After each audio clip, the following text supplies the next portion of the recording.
continuing story of Peyton Place. This is Lola Albright. I will be playing the part of Constance Mackenzie until the return of Dorothy Malone. Tonight starring Lola Albright as Constance Mackenzie, Ed Nelson as Michael Rossi, Mia Farrow as Allison Mackenzie, Ryan O'Neill as Rodney Harrington, Barbara Parkins as Betty Anderson, Tim O'Connor as Elliot Carson, Christopher Connolly as Norman Harrington.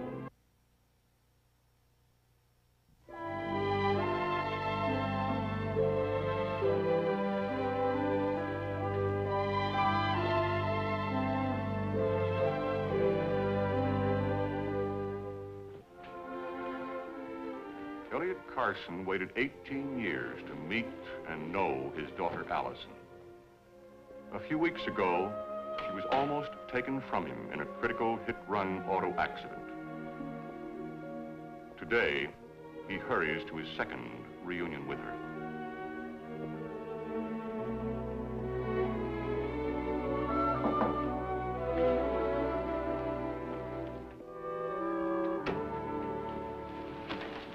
Hello, Allison. Hello. Hello, Mr. Carson.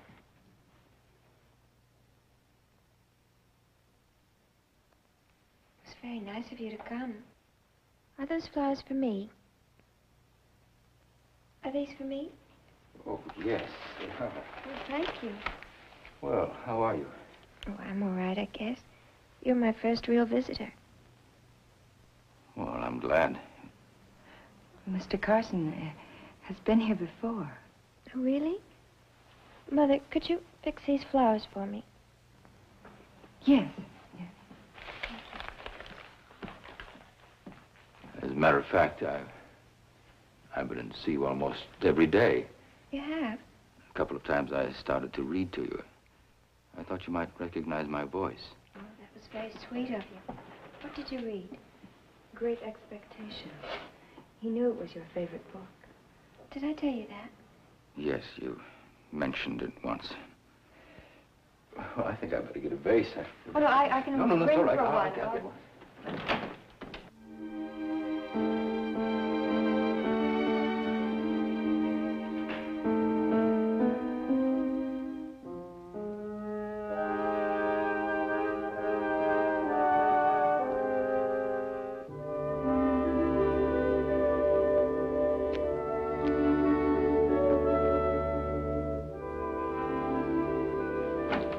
Mike.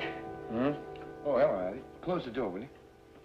You better stay back. I got a couple of dozen bugs under here. I just saw Allison. Oh, good. No, it's not good. She doesn't know me, Mike. I mean, she knows me, but not as her father. Wait a minute. Let me put these up.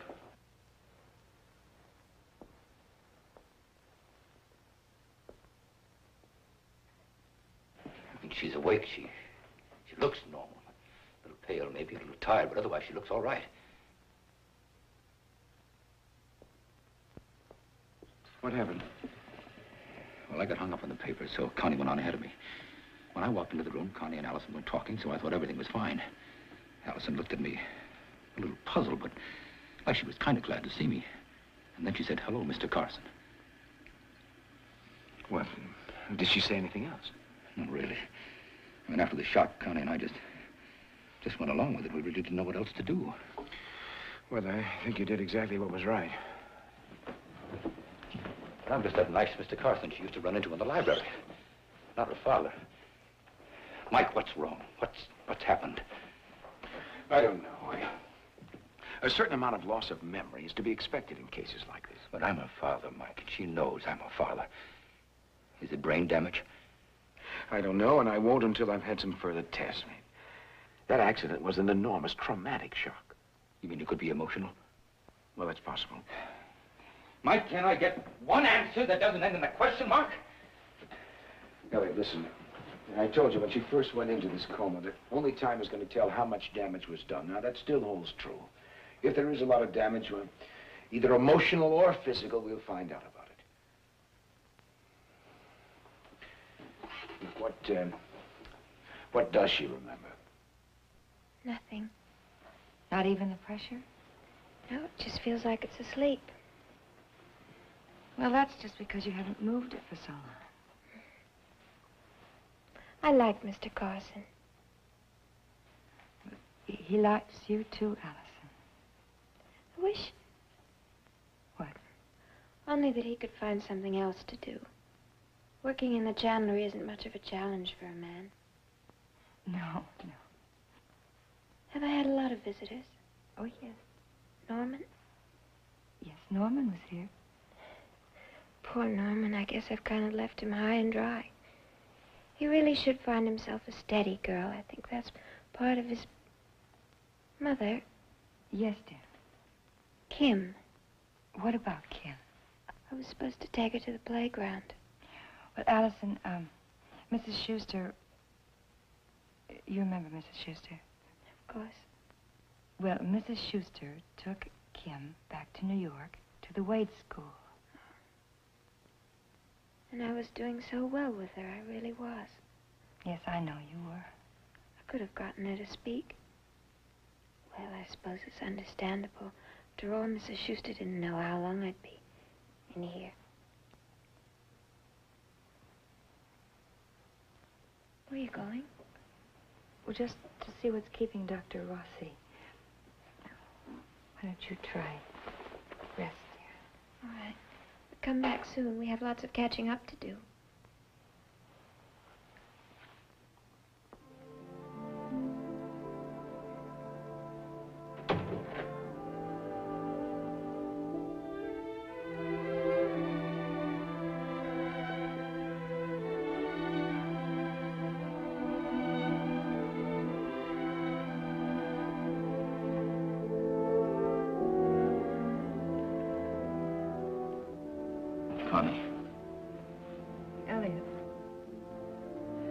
Elliot, there are a lot of things she doesn't remember.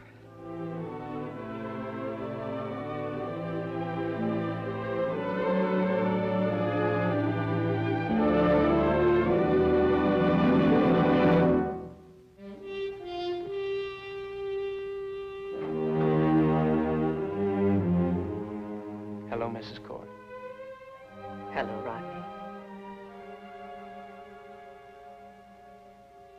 Won't you come in? Thank you.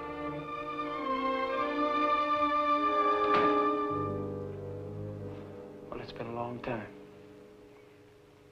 Of course, you knew that I would answer the door, but... Do you really remember me? Yes, I really remember you. There have been quite a few changes since you and I lived under this roof. Your grandfather ordered your mother's portrait hung before anything else was touched. He wanted his daughter's portrait back on the wall. I'll thank you. I'll tell your grandfather you're here.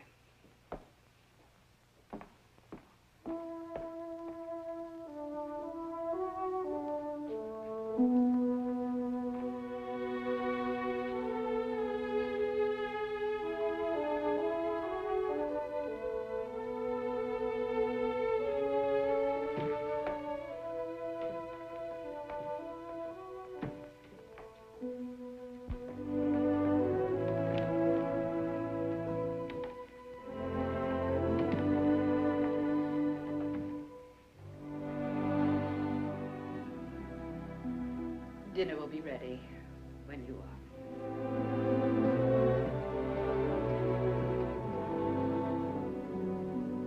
Rodney, Sir, are you hungry? not very, sir. Good. Then you can do me a favor.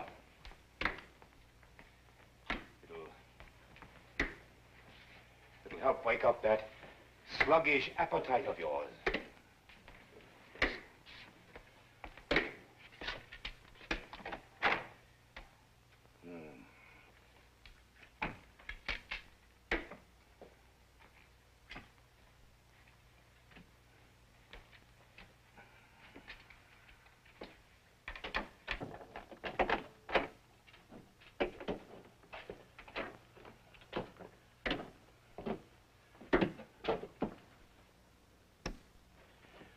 Movers will be here tomorrow. I want to set aside a few pieces. To get down there, I'll tell you what I want.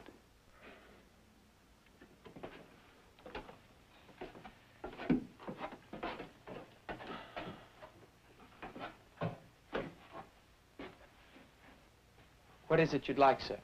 The Chinese fret, next to the highboy.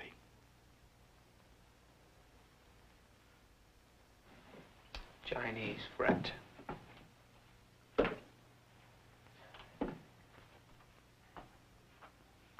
No, not there.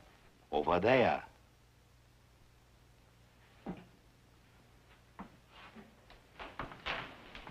That's it. Bring it to the foot of the stairs.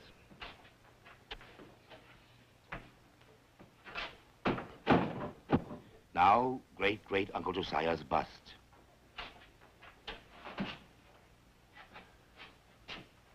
Not that bust. That bust. The one with the crafty eyes.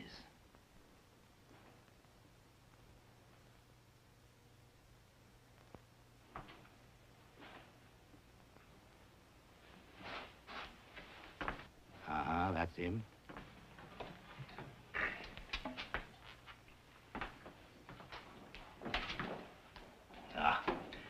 This will take forever. Come up here.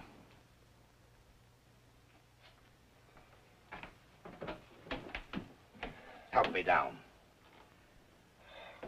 Starved to death waiting for you to find anything. Well, you're sure you should now. Ah.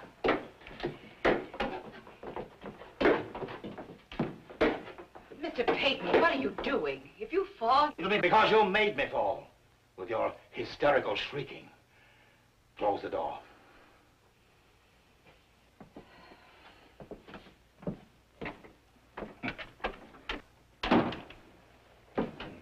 Helping a sick old man bother you, Rodney? No, sir. Sickness and death don't make you uncomfortable. Of course not. Too young. At your age, you think you're immortal.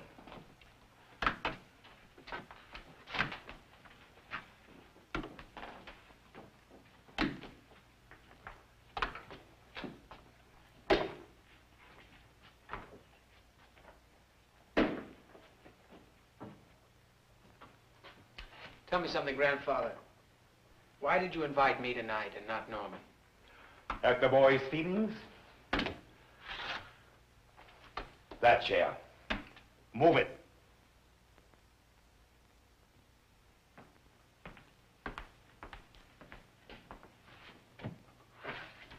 What is it? Well, it's just that Norman wondered. Not Norman. The chair. What is it? Chippendale, of course. Of course. But was it English or American make? I don't know. English. Always walnut.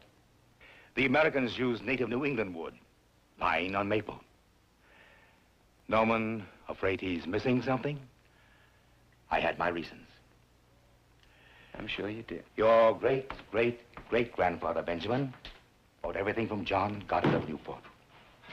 That's very interesting, sir. I have something I'd like to ask you. I have a few things, as a matter of fact. Well, why did Benjamin buy Chippendale copies when he could have brought over the originals? I don't know. I was thinking more about why you're here and how long you plan to stay. You haven't answered my question. Why not the originals? Why did you send for me, Grandfather? You mean you don't know what was happening in the late 1760s? Yes, yes, I do. The British Stamp Tax Act. Precisely. They wouldn't pay the rates on imported goods. Well, do I get a passing mark in American history? I don't mean to be impertinent. You are being impertinent. Look here.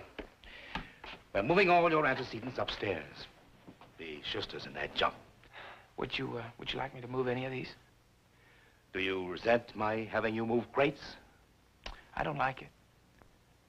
But I don't resent it. Well, you should. It's for strong backs and weak minds.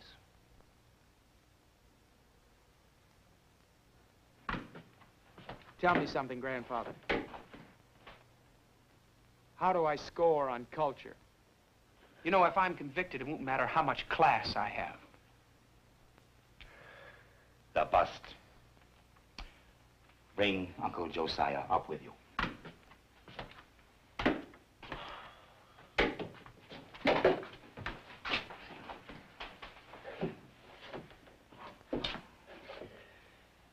Let's rest a while. Before we climb. Well, you said you had questions. Ask away. Do you remember the last time we met? I thought you said it was my turn. Yes, I do. Mother sent Norman and me to Boston for the weekend. We had a picnic on the Commons. You, Mrs. Cord, and Stephen. You were 10, Norman 7. Stephen already in college. Help me up.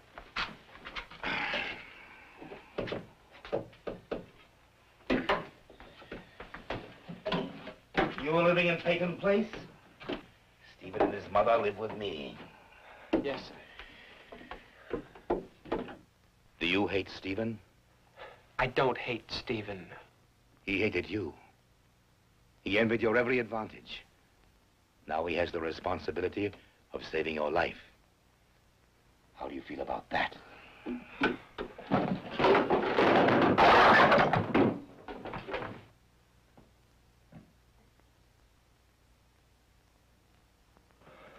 I'm sorry.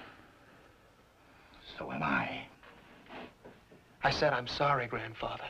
You can't keep living in the past. My mother taught me that. Your mother. I'm glad you mentioned her.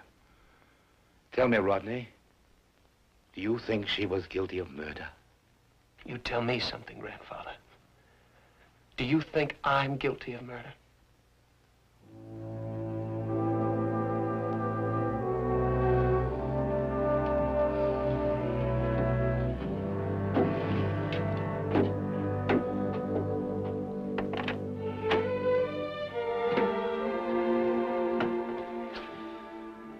Well, I guess that covers about everything.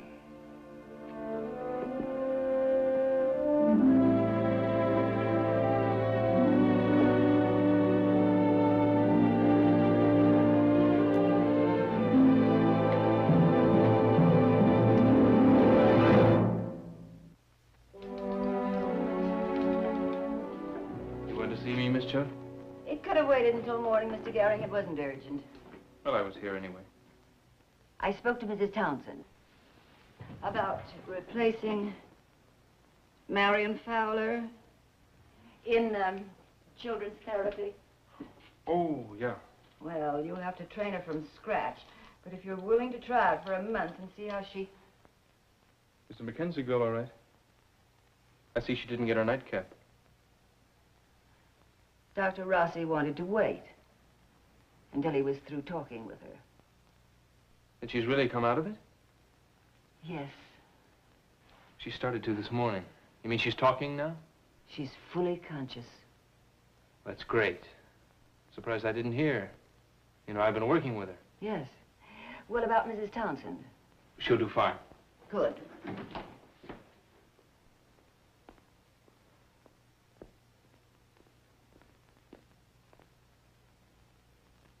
Good evening. I just heard the news. She's awake. Yes. It's just like we told you. Just a question of time. Something's bothering you, Mrs. Carson. Is she upset by her side? The stiffness? I mean, did she say anything about it? I told her not to worry. Well, don't you worry. This is also just a question of time. A little patience and a lot of therapy. You're very kind, Mr. Gehring.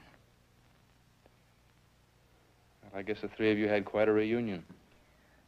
Well, we didn't want to tire her. Sure. Did she know you? Well, that's wonderful. You know, sometimes a memory can be a little spotty when they've come through something like this. Mr. Gehring. Allison is going to be just fine, Mr. Gehring. We have every faith in that.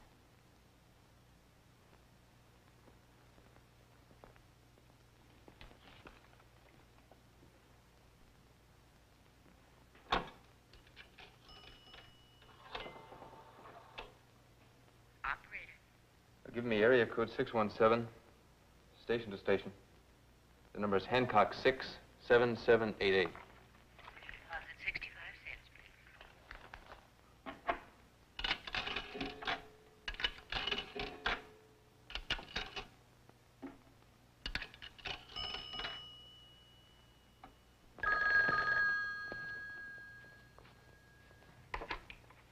Hello? Mrs. Sloan? Yes. Can I speak to Mrs. Fowler? Mrs. Fowler isn't here. Who is this? My name is Russ Gehring. I'm a therapist at the doctor's hospital in Peyton Place. Mrs. Fowler's been helping me as a volunteer. Well, I'm sorry, Mr. Gehring, but... You see, the kids I work with, they really miss her. I promised them I'd call and find out when she's coming back. Well, I wish I could help you, Mr. Gehring, but she hasn't been here. Oh, do you know where I could reach her? No, I don't. No idea? I'm sorry, Mr. Gehring. I don't even know what to suggest. Thanks. You're welcome.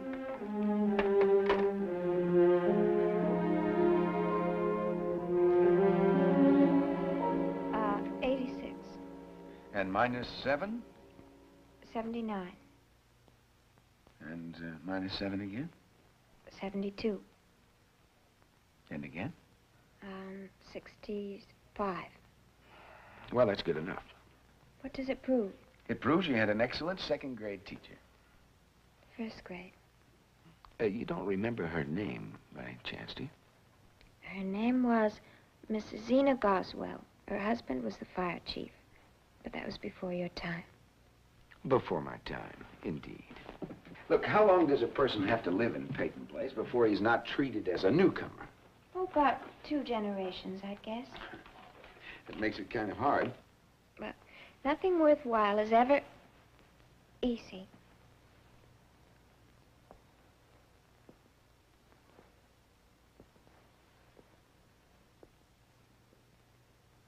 You'll be surprised how quickly this will improve. Have I ever lied to you? Just once. When was that? The time you had such a sudden need for postcards that you bought my mother out. I remember. Did you ever find any use for them? Well, there are a few.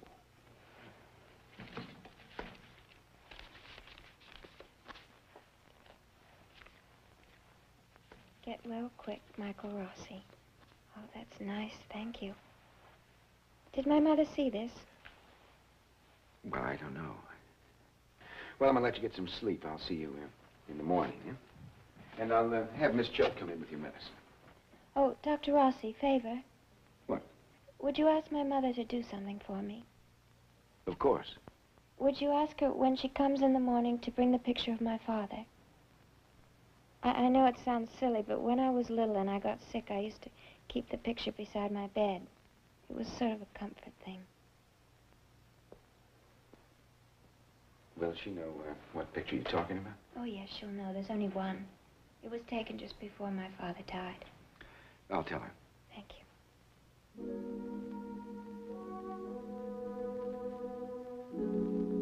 Is anything wrong? No, I'll see you in the morning.